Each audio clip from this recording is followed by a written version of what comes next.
El tancament de centres per les vesprades va en detriment de l'accessibilitat als serveis sanitaris i ràpidament, com dic, es tradueix en un augment de visites a l'hospital, que a més és més car, amb la qual cosa el que estem fent és encarint. Volem estalviar, i això al final és el xocolat del loro, estalviem 2 euros per un costat i ens gastem 5 per un altre, amb la qual cosa estem perdent 3. Aquesta política és profundament ineficient, irresponsable i a més cara, és molt més cara que l'altre, no?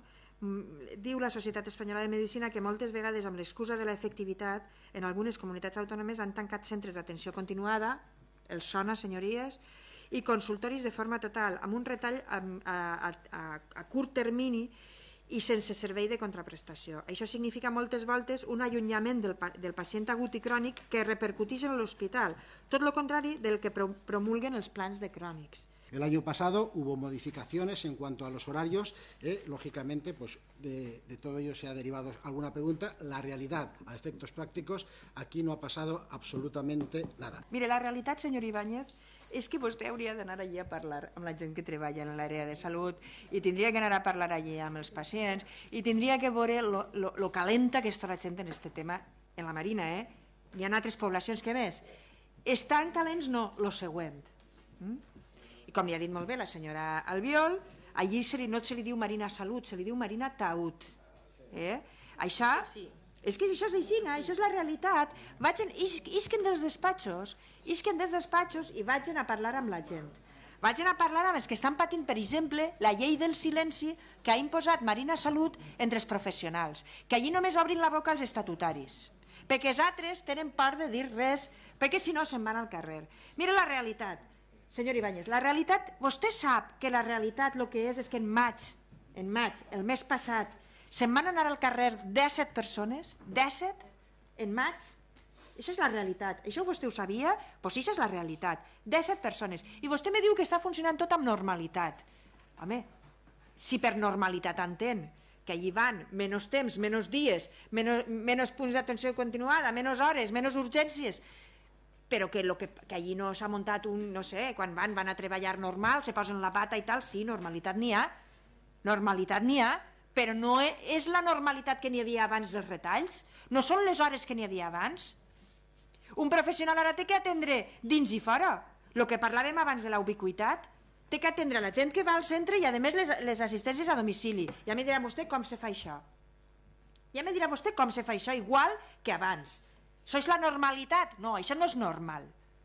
Això no hauria de ser normal. Vostès ho veuen tot normal? Clar, perquè a vostès no els afecten aquestes coses. O els té igual. Llavors diu, nosaltres venim així a fer una esmena per demostrar que la comunitat és potente.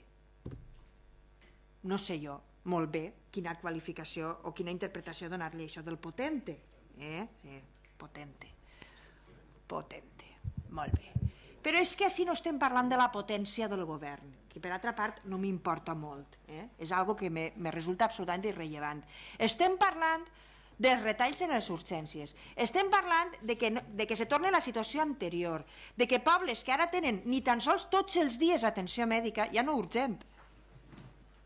És que així s'ha dividit i al final queda el que queda, perquè si hi havia 2 professionals en queda un, és obvi que no se pot fer el mateix. Això no cal ser una llumeneta, no cal ser molt intel·ligent per donar-se compte de lo que feien 2, ara ho fa 1, no pot ser el mateix. Que si han despedit a 17 no pot ser el mateix. Que si no se fan les substitucions en estiu no pot ser el mateix, i més en una comarca que multiplica la seva població en estiu. I aleshores vostè diu, és que vostès pinten així un panorama catastròfic. No estem pintant un panorama catastròfic, la catàstrofe l'estan fent vostès. I al final l'últim argument que els queda a vostès és, oiga, nosaltres gestionem això perquè hem guanyat les eleccions.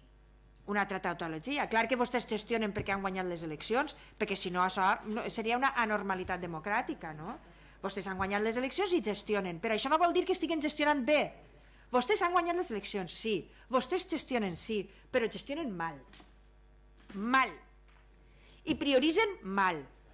I fan recaure la crisi en els muscles d'aquells que no tenen la responsabilitat d'esta crisi. Fan pagar els que menys culpa tenen de lo que ens està passant. I fan recaure tot el pes dels retalls en les persones més vulnerables. I com dic jo sempre, escolta, un apendicitis fa igual de mal en la ciutat de València que en Castell de Castells. Igual. I és tan important tindre les urgències en València com en aquestes poblacions i ser ràpids en València com en aquestes poblacions. Perquè efectivament és la diferència entre viure i morir alguna volta. O entre viure millor o viure pitjor.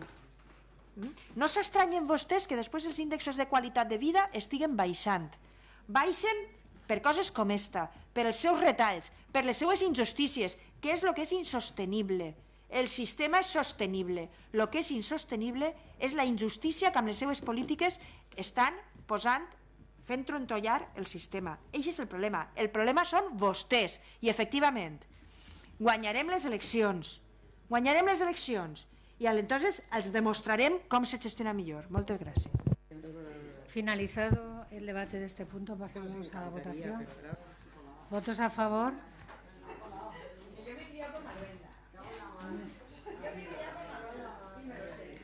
¿Votos en contra?